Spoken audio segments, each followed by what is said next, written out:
Welcome back to my channel. I'm Maya P. I'm a mom, entrepreneur, homeschool mom, and overall holistic girly.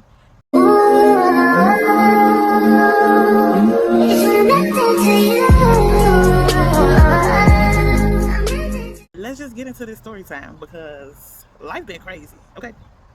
So why I came with my family, my 4 kids, and my husband to Chicago to visit family for a quick little weekend vacation, and why we missed the flight going back home. I kid you not, man.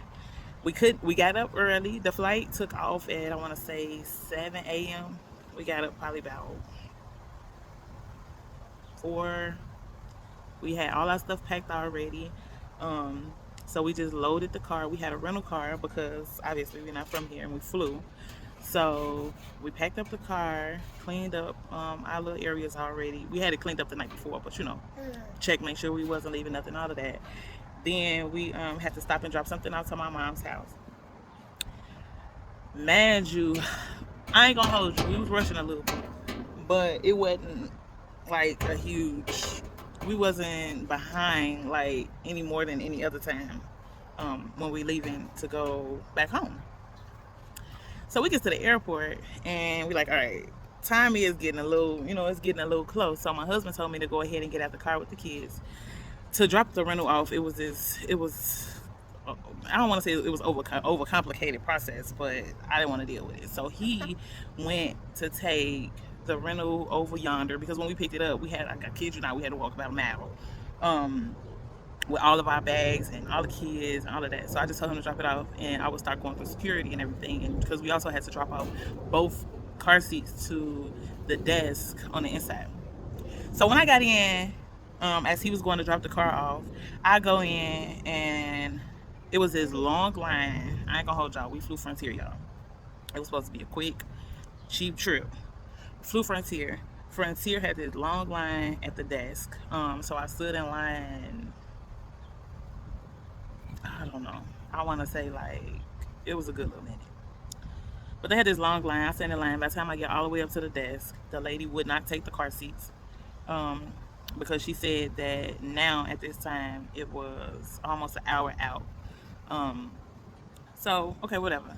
I'm like, I just carry the car seats up to the gate. We flying out of Midway, Chicago, so it wasn't a long walk past security. So I was just like, okay, whatever. And then I knew my husband would be catching up to us soon, so that he would be able to help me, carry the car seats and push the stroller. And then we all had book bags, personal items. So, and then you can kind of have a few extra when you had the babies. But by the time I got to security, we discovered that the security line, baby, I've been living in Chicago mostly my entire life. I ain't never, ever, and I travel. I ain't never seen this line like this. Never.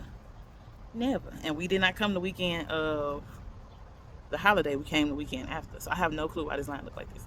But the security line was in all the squiggles, squiggle. And it was not moving. So at this point, we in line. And I'm calling my husband from the line, like, I'm panicking a little bit. I don't think we're going to make this flight. And he like, yeah, this is funky, because at this point he was walking up behind me too. I was kind of like waving him down because we was into the line some, but we wasn't like close to where you go through and put your stuff on the scanner and stuff like that. So once he got to me, he like, I don't know. And I'm like, yeah. So we looking at each other like, what do? We tried to do the little clear thing or whatever. That didn't work out. We tried to, and then that was another thing. Anytime we fly anywhere, they have the stroller lane where they allow us to go through the stroller lane with the babies, and we really don't have to do the whole the security line. They would not let us go through the stroller. They said they only do it in the afternoon or something I never heard of before. You hot? It's about 93 degrees out here, y'all. We just came outside though. We want to get a little sun. But we get up to security, and at this point, we like gotta move in turbo. So I told him, like, just go catch the plane. Even if we can't get on the plane, you need to get on the plane so you can go to work tomorrow. So I tried to go ahead and send him through. I'm steady telling him he don't want to leave us because he don't want to leave me with kids and all the stuff. And I'm steady telling him, like, just go, you know. Man, it was a hot mess. He got all the way up to the gate. The gate was still open, and he telling the lady, like, okay, my wife and kids is coming. They right behind me. I can see him walking up. Um, the kids was actually running because, yeah. And she was like, no, we closing this gate. So that was just it. Like, it wasn't no point in like fussing and fighting with them. Like, we was just gonna make ourselves look stupid because they wouldn't open the gate back up and they wasn't waiting on nobody. So we sat down for we sat down for a second, probably about 5 minutes to gather our thoughts, come up with a plan.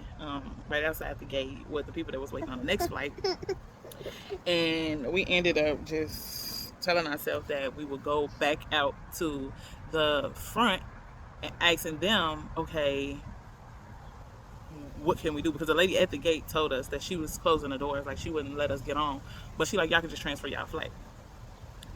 Of course, when we got out to the outside where I stood in the long line at, they told us that I couldn't transfer the flight. And then they were saying that we would have to pay like $2,000 for another flight in a couple days or a flight tomorrow. And it was just like, this don't make sense. So we ended up walking away from over there, and we walked over by the door, and I called my grandfather and just told him, like, just come get us. Because remember, we already turned in a rental. And at this point, we just blew. Like, we have no clue what just happened, how it happened, because, like, what? We ain't, this never, okay? I called my granddaddy, told him to come get us. Of course, he hopped in the car right then, but his house is like 30 minutes from the airport, 35 minutes from the airport, and who knows what he was doing. He didn't care. He just, came and got us or whatever. But while we was waiting, we was just trying to hold, me and my husband just trying to hold it together. My baby's just confused. We just, it was a mess. It was a mess. So while we was waiting, me and my husband, we went outside, like right outside. You know how they have the double doors, the automatic doors. We went outside the double doors and kind of talked about it for a second, where we could still see the kids, but talked amongst ourselves. And again, just trying to hold it together. Like, don't crash out, because we like seriously, like, how did this happen to us, and what do we do? It was a really, really hard moment. It was a really, really, really, really, really hard moment, and to me, in my eyes and in my mind, it was a moment of, this is it. It was like the straw that broke the camel's back. We've been in a hard place for a while now, and on some living check to check type stuff, honestly. And I just closed down or stopped accepting clients for my doula business, and it's feeling real funky. And so I asked him, I just took a shot in the dark, and I just asked him, like, what do you feel about me staying to help out? Because I always have this thing where I hate that I'm so far away, 12 hours or 10 hours or whatever away in Georgia, and I have family that need help here in Chicago. So, and then obviously I know more people in Chicago. So I just asked him, like, what do you think about me staying? And he looked at me like, staying? Ain't no staying. Like, he didn't say no. He was just like, I don't know. I don't think in hindsight, I don't think he really, really took it serious, but he didn't 100% see another way. But he was just like, okay, whatever. And then I told him, like, we could talk about it and try to figure something out because we ended up coming over to my mom's house. And so once we got here, I asked my mom, how does she feel about me helping her out with my granny, because she complains a lot about needing help with my granny, and the homemakers that she have, they're basically unreliable, and it's been tough on that side for her as well. So as soon as I asked her, she was like, of course, that'll be great, but I'm already knowing that it wasn't going to be a smooth process. So my husband ended up leaving. I had just been taking some time to try to figure out how I'm going to do, what I'm going to do with all 4 of my children, and where we're going to stay, and how we're going to get around. And yeah. So the first thing I did or the first thing that was on my list was to, obviously I was gonna help my mom, regardless, but to see if I could get paid for it through one of the homemaker companies. Since my granny was already dealing with that, she had a homemaker that was coming, but she was coming consistently, and she was leaving early, and she just wasn't doing what she was supposed to do. She was talking about a cabinet fell on her one day, and she just had all type of excuses that she left her keys, and I had to take her keys. My mom had to take her home one day, and then it was just kind of like for real, all over the place. Her baby couldn't be at school to a certain time, so she didn't get here till like after 10 o'clock, and then she had to get a baby from school, so she had to leave at like 2. Like, it was just a lot. Which I'm not saying that we didn't mind, or my mom didn't mind giving her grace, but she like really did have like one of them. So I went and did the trainings and applications, did all the stuff so that I could work for the company that was already had my granny signed up. Stop waiting, and so that took a while. That took probably about 2 weeks. Once I did that with them, to try to push them forward a little bit, which honestly did not work, because you gotta work on these time. I eventually did get in there, and I do work for the company to help my granny every day. So it's just been so much. Like, I don't want to say it's been so chaotic, but it's been chaotic because real life right now looks crazy. I'm helping my mom out every day, and she stays in the city, but I'm staying at my sister's house, and my sister stays probably about 20 minutes away in the suburbs. So getting back and forth when I don't have a car, that's one thing. And I have 4 children. I don't have to bring them with me because my sister is at home. She got stuff to do.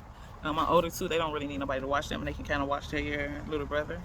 And plus my sister, her son is out. So, I don't have to bring them every day, but some days I bring some of them with me. Some days, it always looks a little different. And, like I said, trying to get back and forth, trying to get the things that we need, because we not vacationing when it's long term, baby. I've been having to buy stuff, like get into the store, getting groceries, like cooking every day. Like, this has been a wild ride. And I'm not complaining. I'm not complaining because it's been fun. I've been trying to be, helpful. Here we are. Here we are, and I'll update y'all. But like I said, it's been crazy. It's been crazy. So co-living with my sister, like I said, has been nice. I want to believe we have good communication, and it's been peaceful. And I'm just grateful for the whole situation, because I feel like I'm on the path to kind of getting it all back together again. I've been selling plates on Fridays, vegan plates on Fridays, working for my grandmother, and soon maybe my grandfather as well, because he lives around the corner, probably about 8 minutes away. And I feel like it's all coming together. I've been doing hair, twisting locks, baby. It's gonna come together for me. I know it is, because I took my leap of faith, and I don't feel bad about the path that we're on. So I know very soon we'll be going home, and I'll be happy.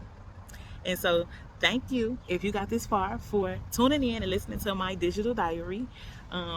I am here, and I will keep y'all posted on this journey and how everything is going. And as always, like this video, subscribe to this channel so you can hear more from myself, my babies, our situation, so you can hear more about entrepreneurship, more about homeschool life, more about having these babies naturally, more about free birth if that's what you're into, more about everything, more about our life temporarily in Chicago, our life permanently. I don't want to say permanently, but our life in Atlanta as well. And look, that's just us. So subscribe to this channel, baby. Love always. Maya.